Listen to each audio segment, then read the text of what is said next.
one of the reasons that I love writing about the arts, curating work, is not even so much that you're able to honor one person's expression and pay tribute to that, but because of how much it can shift things in us, Frederick Douglass during the Civil War surprised his audience when he spoke about this idea, His idea was that it wouldn't be combat that would get America to have a new vision of itself, but pictures, right?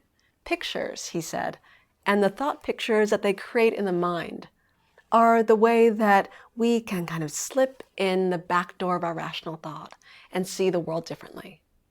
I love that. His speech was called Pictures in Progress, and then he retitled it Life Pictures.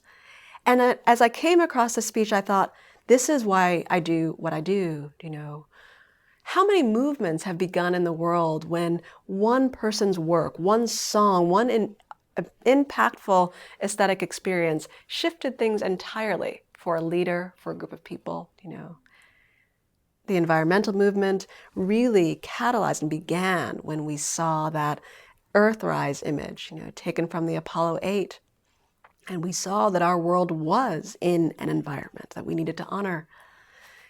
Or think about the way that Brown versus Board of Education would not have had Charles Black there, that constitutional lawyer, if he hadn't seen Louis Armstrong perform that night in 1931 in Austin, Texas. And in that moment, say to himself, well, there is genius coming out of this man's horn.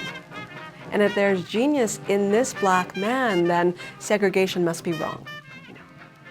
And to know in that moment that he was walking towards justice, as he put it, when he describes what got him to be on the Brown versus Board of Education case, There's so many examples where really aesthetic force, more than rational argument alone, has been what has shifted and turned the tide, in the face of massive injustice. So I think of the arts as far more than just a respite from life, a kind of a luxury.